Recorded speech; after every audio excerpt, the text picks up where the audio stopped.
আজি বৰপেটাৰ দৌল উৎসৱৰ প্ৰথমটো দিন গ্ৰন্থ উপলক্ষে বিশেষ কাৰ্যসূচী আজি বৰপেটা সত্ৰত কিছু সময় আগতেই দৌল গোবিন্দ আৰু কলিয়া ঠাকুৰ গোসাই কীৰ্তন ঘৰৰ পৰা উলিয়াই আনে ভক্তসকলে তাৰ পিছতেই সত্ৰৰ ৰীতি অনুসৰি ইকৰা খাগৰিৰে নিৰ্মাণ কৰা মেজিৰ চাৰিফালে সাত পাক ঘূৰোৱা হৈছে দুই গোসাইক তাৰ পিছতেই দুই গোসাইক ৰখা হৈছে যোগমোহন গৃহত এই মুহূৰ্তত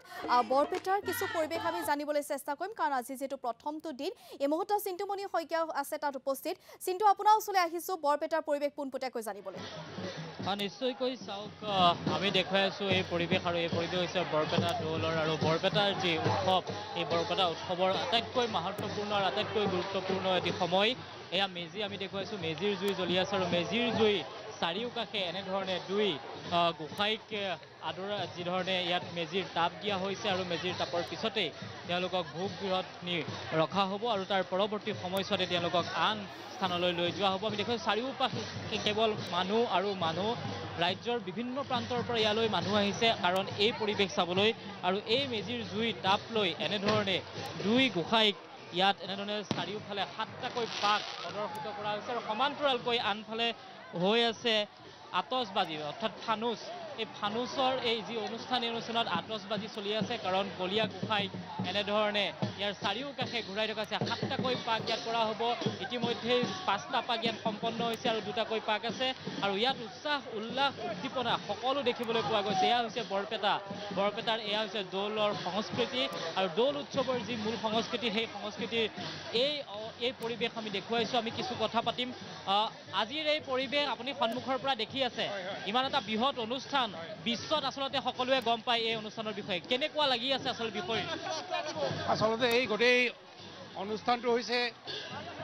এটা সত্ৰীয়া পৰম্পৰাৰে অনুষ্ঠিত হোৱা এটা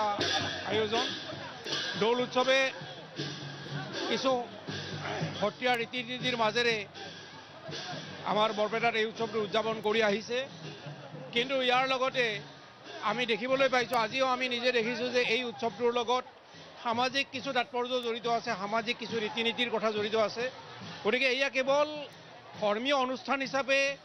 এটা আবেষ্টনীৰ মাজতে আবদ্ধ নাথাকে এয়া গোটেই বৰপেটাৰ সামাজিক যিখিনি পৰম্পৰা বা সাংস্কৃতিক যিখিনি সমল সেই সমলখিনিকৈ ইয়াতে উজ্জীৱিত কৰি ৰখা হয় এতিয়া আপোনালোকে আমি সকলোৱে দেখাই পাইছে যে আজি ইমান মানুহ গোট খাইছে কেৱল এইটো প্ৰত্যক্ষ কৰিবলৈ যে গোহাইক আজি মেজিৰ জুই পোৱা হৈছে সাত পাক গোহাইৰ চাৰিওফালে গোহাইক ঘূৰোৱা হৈছে আৰু এয়া আমাৰ গোহাইক এতিয়া যোগমোহন গৃহলৈ লৈ যাব তাৰপিছত আকৌ গোহাইক দৌল গৃহত অৱস্থান কৰোৱা হ'ব আৰু কিছু ৰীতি নীতি চলিব এই গোটেই ৰীতি নীতিখিনি আচলতে বৰপেটাৰ সাংস্কৃতিক ঐতিহ্যৰ এটা পৰিচায়ক বুলি আমি ভাবোঁ আৰু সেইকাৰণে আমি অতি আনন্দিত যে ভকতৰ ইয়াত ৰাইজৰ সংখ্যা প্ৰতিবাৰে বহুত হয় এইবাৰ পূৰ্বতকৈ আৰু ৰাইজ হোৱাৰ সম্ভাৱনা আছে নেকি মইতো ভাবোঁ যথেষ্টখিনি আছে কাৰণ বৰপেটাত দৌল উৎসৱ এইবাৰ তিনিদিনীয়া গতিকে মানুহে আচলতে প্ৰতিজন মানুহে সম্পূৰ্ণ অন্তঃকৰণেৰে গোটেই উৎসৱটো উদযাপন কৰিব বিচাৰে যিহেতু এইবাৰ মাত্ৰ তিনিদিনীয়া দৌল গতিকে আজি যথেষ্ট মানুহ হৈছে গতিকে কাইলৈ হয়তো ইয়াতকৈ বেছি মানুহ হ'ব কাৰণ মানুহখিনিৰ কথাটো হ'ল তেওঁলোকে এবছৰ ধৰি দৌল উৎসৱৰ কাৰণে বাট চাইছে যোৱাবাৰ দৌল উৎসৱৰ পাছতে পৰা এবছৰ তেওঁলোকে দৌল উৎসৱৰ কাৰণে বাট চাইছে আৰু এই এটা বছৰ আপোনালোকে দেখিছে যে আজি বতৰ বেয়া হোৱা স্বত্তেও ইমান মানুহ আহিছে গতিকে কাইলৈ আকৌ যে বহুত মানুহ হ'ব এইটো আমি আশা কৰিব পাৰোঁ নিশ্চয়কৈ চাওক ইয়াৰ পৰিৱেশ সুন্দৰ এটি পৰিৱেশ এনেধৰণে আচলতে দুই গোসাইক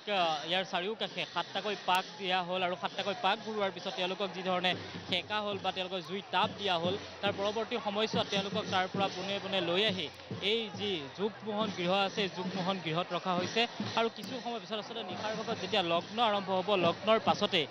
তেওঁলোকক দৌলৰ যি গৃহ আছে সেই দৌল গৃহলৈ লৈ যোৱা হ'ব আৰু এনেধৰণে আমি দেখুৱাইছোঁ অতি সুন্দৰ পৰিৱেশ কেওফালে কেৱল মানুহ আৰু মানুহ আপুনি চাওক কোনফালে চাব কেওফালে কেৱল মানুহ আৰু এয়া ৰাজ্যৰ বিভিন্ন প্ৰান্তৰ পৰা অহা যিসকল ভক্ত সেই ভক্তই আচলতে ভৰি পৰিছে বৰপেটাৰ এই কীৰ্তন গৃহৰ সন্মুখভাগ আৰু এনেধৰণে এই যি পৰিৱেশ এফালে যদি ফানুচ অৰ্থাৎ আতচবাজি হৈ আছে আনফালেদি সমান্তৰালকৈ মেজিৰ যি জুই সেই মেজিৰ জুই কাষে কাষে মানুহ ঘূৰি আছে আৰু আমি আৰু কিছু পৰিৱেশ দেখুৱাম এতিয়াও মেজিত আচলতে তেওঁলোকে দিবৰ বাবে ইকৰা খাগৰি লৈ হাতে হাতে লৈ মানুহ আহি আছে আমি দেখুৱাইছোঁ যিখন মূল গেট সেই মূল গেটখনলৈ যদি আপুনি চাই দেখিব যে হাতে হাতে কেৱল ইকৰা খাগৰি এতিয়াও মানুহে লৈ আহি আছে কেৱল সকলোৰে এটাই আশা যাতে এই যি মেজিৰ জুই সেই মেজিৰ জুইৰ জৰিয়তে মাঘৰ যি আচলতে